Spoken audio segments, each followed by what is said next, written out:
ये बाहर एक प्यारा दिन है और 11 वर्षीय एली खेलने के लिए बाहर जाने का फैसला करता है। हालांकि उसे अचानक दौड़ना बंद करना पड़ता है जब उसके शरीर में खांसी का दौरा पड़ जाता है। वह फर्श पर गिर जाता है क्योंकि उसकी त्वचा लाल होने लगती है, दर्द से जलता है और एली मदद के लिए चिल्लाता है, लेकिन कोई नहीं सुनता। उस समय एली जाग जाता है और ये पता चलता है कि वह घर के अंदर एक बांझ बुलबुले में रहता है। वह एक दुर्लभ ऑटोइम्यून बीमारी से पीड़ित है जो केवल कुछ साल पहले प्रकट हुई थी और उसे बाहरी दुनिया के लिए बेहद कमजोर बना देती है। मूल रूप से उसे हर चीज से एलर्जी हो जाती है। एली अभी भी अपनी माँ रोज से अविश्वसनीय रूप से प्यार करती है, जो हमेशा अपने स्नेह को बुलबुले के प्लास्टिक के माध्यम से साझा करने की कोशिश करती है ताकि एली अकेला महसूस न करे। एली हर दिन जो कुछ भी उपयोग करता है उसे पहले निष्फल होना चाहिए और धोने से पहले एक बैग में डाल देना चाहिए। उसके कपड़े एयरटाइट बैग में आते हैं और उसे खुद को गीले पोछे से धोना पड़ता है।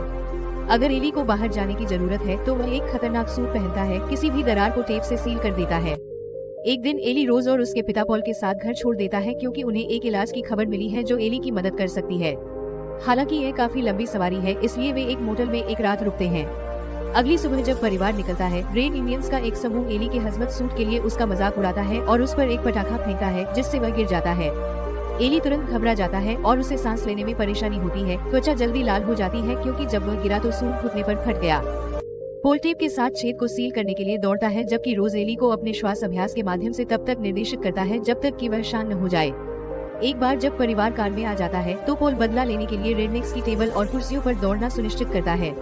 घंटों बाद परिवार इसे अपने गंतव्य पर ले जाता है और एली नाम की एक लड़की को देखता है। पास में बैठी हेली उन्हें देख रही है।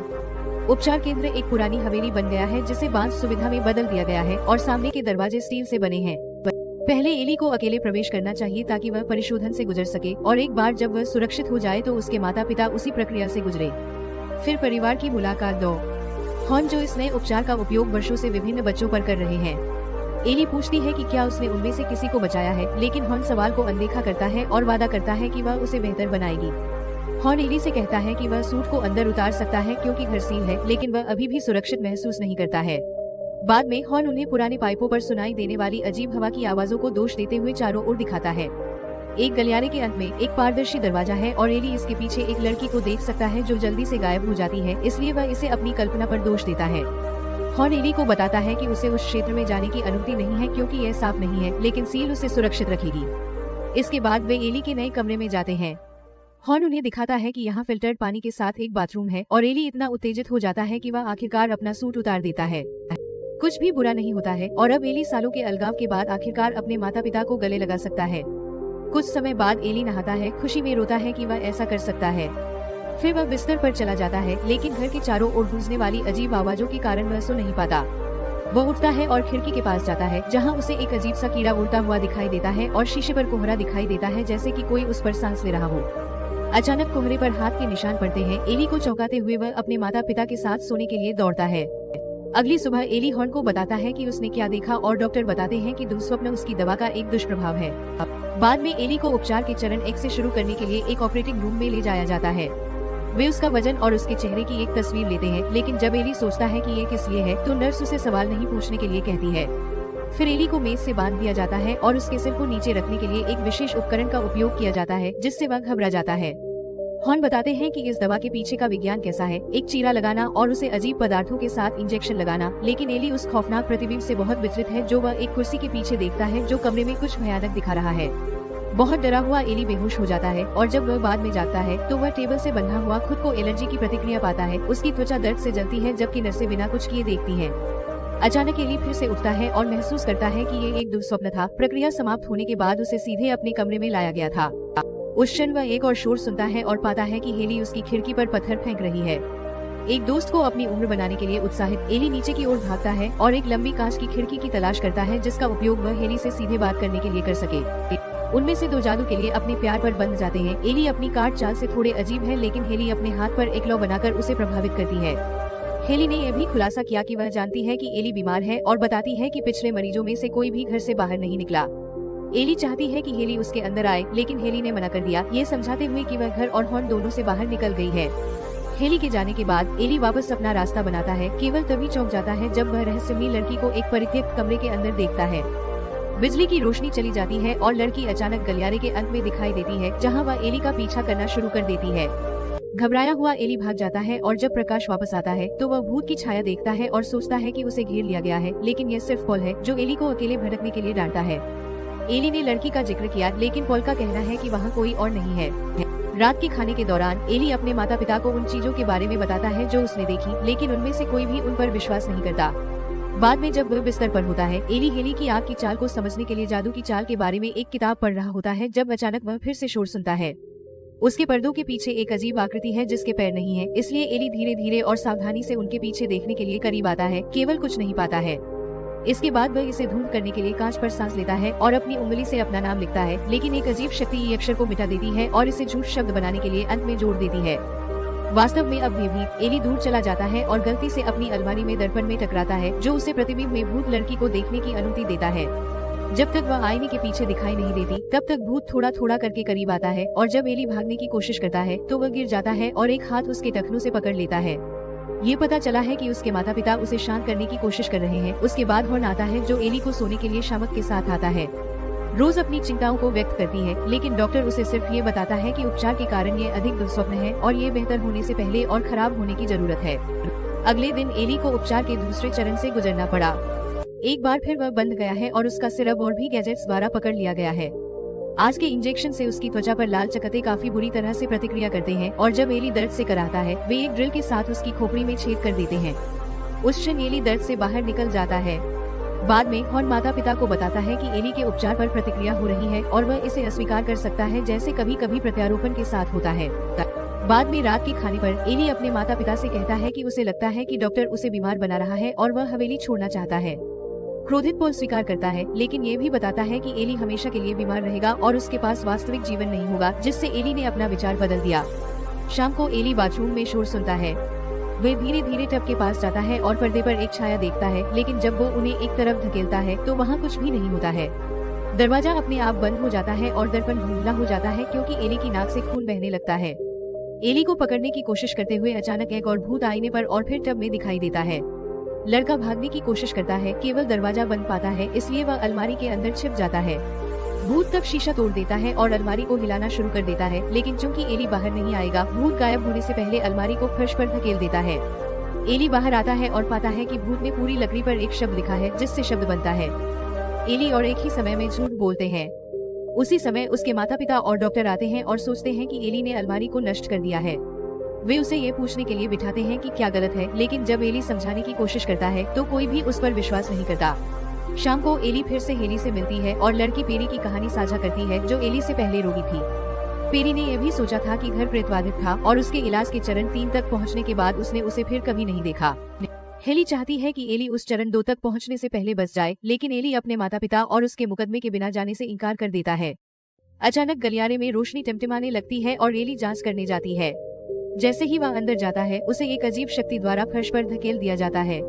ये पिछले 3 रोगियों का भूत है जो उसे दूर खींचना शुरू कर देते हैं। जैसे ही वह चिल्लाता है, एली पास की सतहों पर भूत के प्रतिबिंब देख सकता है, जब तक कि भूत उसे स्टील के दरवाजों के बीच की जगह में नहीं धकेल देते।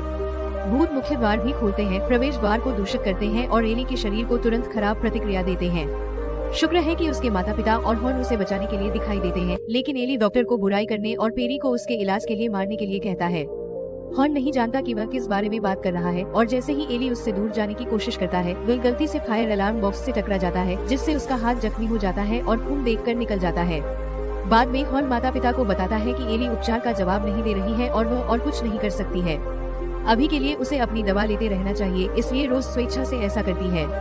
फिर वह उसे आराम देने के लिए एली के पास जाती है और उसे दवा लेने के लिए कहने से पहले उसे आशा देती है। एली करता है और रोज उसे इसके लिए गले लगाता है। तो एली इस व्याकुलता का उपयोग ये महसूस करने के लिए करता है कि अलमारी पर नकाशी एक शब्द नहीं है, ये एक संख्या है। रोज के जाने के बाद ये पता चलता है कि एली ने दवा छिपा दी थी और अब वह उसे उगल देता है। इस बीच हॉर्न एली के भागने से रोकने के लिए उसके सूट को जला देता है। बाद में हेली फिर से एली से मिलने जाती है और भूतों के बारे में सुनती है। एली भी कांच पर सांस लेता है और उसे दिखाने के लिए अपना नाम लिखता है। ये संख्या 317 बन जाती है, जिसे भूत ने एक संदेश के रूप में छोड़ दिया होगा। हेली का मानना है कि ये एक दरवाजे से एक कोड है और आश्चर्य होता है कि क्या वह भी भूत है, लेकिन एली का कहना है कि वह नहीं है। शाम को एली जाग जाता है, गोली थूकने के लिए धन्यवाद और कीपैड पर कोड का उपयोग करने के लिए अपने कमरे से बाहर निकलता है जो निषिद्ध गलियारे का दरवाजा खोलता है। ये पुष्टि करने के बाद कि हॉर्न अपने कमरे में सो रहा है, एली लैब में घुस जाती है और पिछले रोगियों की फाइलों की खोज करती है। इस बीच रोज और पॉल के बीच आगे बढ़ने के तरीके पर बहस हो रही है और पॉल ने स्वीकार किया कि हॉर्न ने उसे बताया कि एली जल्द ही मर जाएगा। रोज अपने बच्चे को खोने से इनकार करती है और उनके जाने की घोषणा करती है, लेकिन जब वह कार तक पहुंचने वाली होती है, हॉर्न उसे शांत करता है और उसे रहने के लिए मना लेता है, ये समझाते हुए कि अभी भी इलाज की उम्मीद है।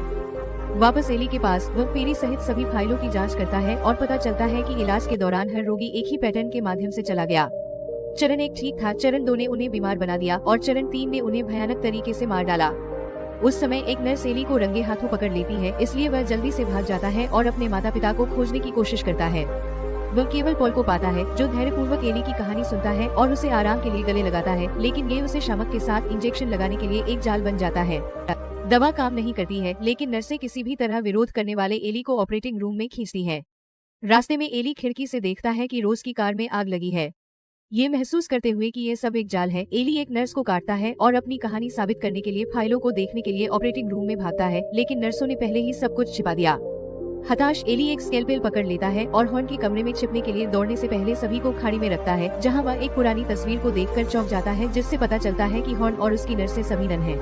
वह फिर से अजीब बग देखता है और वह कमरे में एक नकली दीवार खोजने के लिए उसका पीछा करता है। जब वह इसे धक्का देता है तो उसे खौफनाक सीढ़ियां मिलती हैं, जो उसे एक भूमिगत गुफा में ले जाती हैं, जिसमें एक छोटा ईसाई मंदिर और उस पर एक ढक्कन वाला गड्ढा होता है। अचानक उसके पीछे का दरवाजा बंद हो जाता है और एली को पता चलता है कि उसके माता पिता और हॉर्न ने उसे वहीं बंद कर दिया है। पूरी तरह से भयभीत एली अपनी शर्ट से अपना चेहरा ढकने की कोशिश करता है, लेकिन बीमारी वैसे भी शुरू हो जाती है। वह फर्श पर दर्द से कराहता है क्योंकि उसकी त्वचा तेजी से लाल हो जाती है। हालांकि कुछ गहरी सांसें लेने के बाद वह शांत हो जाता है और उसकी त्वचा वापस सामान्य हो जाती है, जिसका अर्थ है कि बीमारी हमेशा छूट रही है। मिनट बाद हॉर्न उपचार के चरण 3 के लिए सब कुछ तैयार कर रहा है और रोज एली को अंतिम यात्रा देने का फैसला करता है, केवल उसे बेहोश फर्श पर गिरने के लिए पाता है। चिंतित रोज अपने बेटे को देखने के लिए अंदर भागती है, लेकिन पता चलता है कि एली केवल नाटक कर रही थी। वह रोज को मारता है और बड़ी कांच की खिड़कियों के साथ कमरे में भाग जाता है, जिसे वह एली तक पहुंचने के लिए आग बुझाने वाले यंत्र से तोड़ने की कोशिश करता है। अफसोस की बात है कि कांच अटूट है और पॉल नर्सों की मदद से उसे पकड़ लेता है, जो उसे वापस ऑपरेटिंग रूम में ले जाती है। इस बीच रोज जाग जाता है और एक क्रॉस पाता है जिसके अंदर एक खंजर होता है, इसलिए वह उसे अपने साथ ले जाती है। फिर वह गड्ढे के अंदर जांच करती है और एली की कहानी को सही साबित करते हुए पिछले रोगियों के सभी सड़े हुए शरीरों को खोजने के लिए व्याकुल हो जाती है। रोज ऑपरेटिंग रूम में भागता है और चरण 3 को होने से रोकने के लिए हॉर्न को धमकी देता है, लेकिन पॉल उसे शांत करता है और कसम खाता है कि वह एली की मदद करने जा रहा है। पॉल खंजर लेता है और हॉर्न को सौंप देता है, जो अजीब तरह से कहता है कि वह कम से कम एली की आत्मा को बचा सकता है। ये महसूस करते हुए कि पॉल ने उसके साथ विश्वासघात किया है, रोज बाहर निकल जाता है, लेकिन अनुष्ठान शुरू होने के दौरान पॉल उसे पकड़ लेता है। हॉर्न एक ईसाई दुपट्टा पहनता है और नर्सों के साथ मिलकर ऐसे शब्दों का उच्चारण करना शुरू कर देता है जो भूत भगाने जैसा लगता है। वह एली के शरीर पर पवित्र जल भी छिड़कती है, जिससे उसकी त्वचा लाल हो जाती है। जब हॉर्न उसे पवित्र खंजर से वार करने वाला होता है तो एली अचानक उग्र हो जाता है और टेलीपैथिक शक्तियों को ट्रिगर करता है, जो खंजर को घुमाते हैं और हॉर्न को मार देते हैं। फिर वह केवल अपने मन से बंधनों को आग पर जलाता है और फर्श पर गिर जाता है। ये दर्शाता है कि उसकी त्वचा का लाल होना उसके पूर्ण राक्षसी परिवर्तन से गुजरने के बराबर है। बदला लेने के लिए भूखा एली नर्सों को अपने चारों ओर तैरने के लिए अपनी शक्तियों का उपयोग करता है और अचानक उन्हें भी आग लगा देता है। पॉल एली को मारने के लिए उसे पीछे से आश्चर्यचकित करने की कोशिश करता है, लेकिन एली उसे होश में लाता है और उसका चेहरा फोड़ देता है। तब एली जवाब मांगती है, इसलिए रोज बताती है कि उसके बच्चे नहीं हो सकते, चाहे उसने भगवान से कितनी भी प्रार्थना की हो। एक माँ बनने के लिए बेताब वह इसके बजाय शैतान की ओर मुड़ी, जिसने उससे झूठ बोला और उसे बताया कि बच्चा सामान्य होगा। शैतान एली का असली पिता है और रोज ने अपने बेटे को एक ऐसी दुनिया से बचाने के लिए बीमारी का आविष्कार किया जो उसे समझ नहीं पाएगी। हॉर्न का इलाज पवित्र जल के इंजेक्शन से किया गया था, जिसने उसे फिर से सामान्य करने की कोशिश की। एली अपनी माँ के प्यार में विश्वास करता है और उसे जीवित रहने का फैसला करता है। अपने पैरों के एकमात्र स्पर्श से हवेली में आग फैलाने के बाद एली बाहर चला जाता है और ताजी हवा उसे परिवर्तन को दूर करने में मदद करती है। वह एली को भी पाता है, जो उसे समझाती है और सभी मृत रोगी शैतान के बच्चे भी हैं, इसलिए वह एली की सौतेली बहन है। वे एक साथ भागना चाहते हैं, इसलिए वे रोज को अपने साथ आने के लिए कहते हैं ताकि वह उनके लिए गाड़ी चला सके। न जाने और क्या करना है, रोज कार में बैठ जाता है और बच्चों को भगा देता है।